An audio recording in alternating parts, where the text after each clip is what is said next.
Look at the New Testament compared to the Quran. It confronts the Quran on almost every main issue.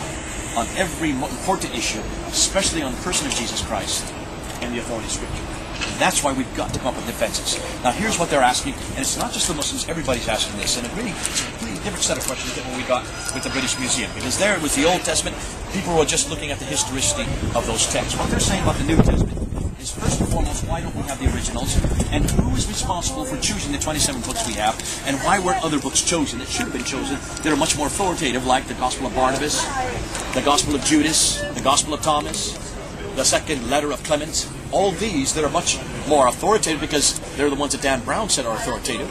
We know that Dan Brown must be correct because he got his movie was very popular and his book was very popular.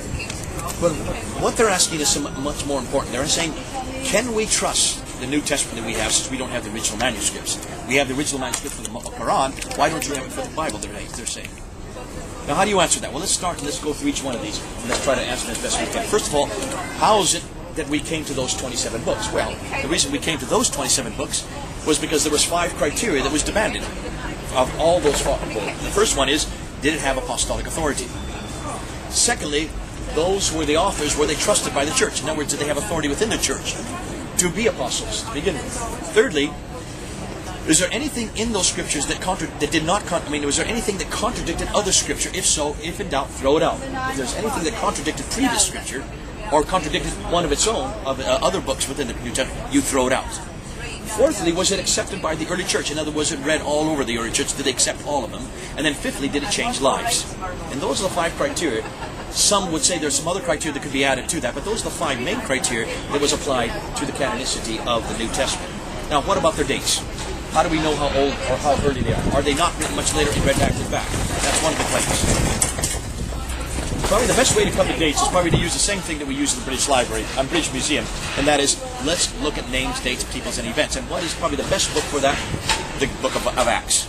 Acts is probably the most historical book we have in the New Testament. Rather than go through a whole hour of trying to explain how we get dates on that, let's just use one verse.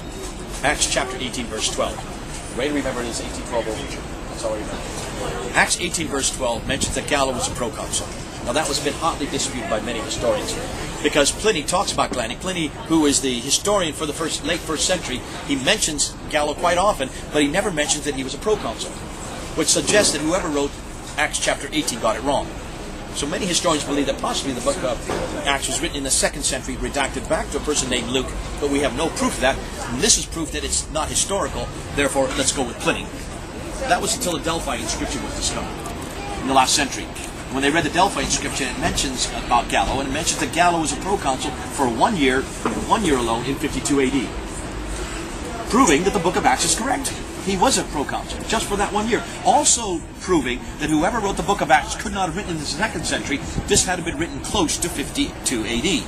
What's more, we can pretty well get it within a 10-year framework, because we know there are events that happened to the early church that had a huge impact on the early church that are not referred to in the book of Acts, such as the death of James, the brother of Jesus, in 62 AD. That's not recorded in the book of Acts. Nor the death of Paul, that had a huge impact on the early church, in 64 AD.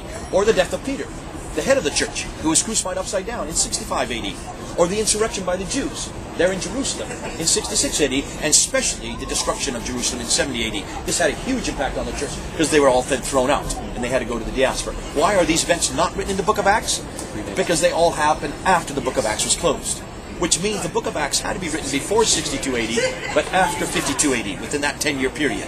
Jesus died at 33 AD, so within 20 to 30 years you have the book of Acts.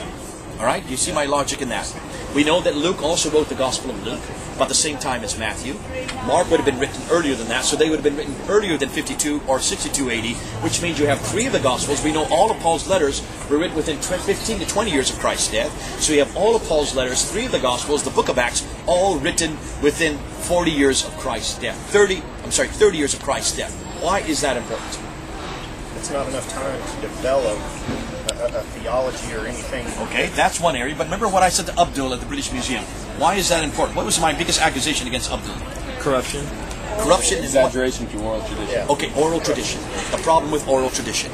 Oral tradition gets embellished, especially if it's to someone that's important to your inheritance, your identity, and certainly the stories that are surrounding them. If there had been oral tradition and embellishment, Who would have changed? Who would have found that out? And who would have disputed Eyewitnesses it? during the last And where were the time. eyewitnesses? Jerusalem. They were in Jerusalem up until 70 AD. So this was all written while the eyewitnesses were still living. How many eyewitnesses were living when Ibn Hisham and Al-Waqidi wrote the biography of the Prophet Muhammad? No, because these are 200 years after the fact. How many eyewitnesses were still living when Al-Bukhari wrote this 230 years after the fact? None. So you can see the problem. When you look at the traditions, which basically are parallel to the New Testament writings, they are 200 to 300 years later. All the New Testament writings, except for the Gospel of John, which would have been written about 80 or 90 AD, but all the other three Gospels, the Acts, and Paul's epistles were all written while the disciples were still living in Jerusalem. The reason we know that not only is because of the historical framework, but also Luke says that in the Gospel of Luke, the first 3 verses. He says, "O Theophilus," I'm paraphrasing here, "I've taken it upon myself, right, basically, to take what you've told me," because he knew nothing about this. He was not there. He never knew Jesus Christ. Everything he was writing was from the disciples. So he was putting it back in their laps, saying, "You tell me if this is right or wrong." He was basically giving them a fleece to correct him if he got it wrong. So that's important that we see that all of it was written while the disciples were there, either to refute it or accept it.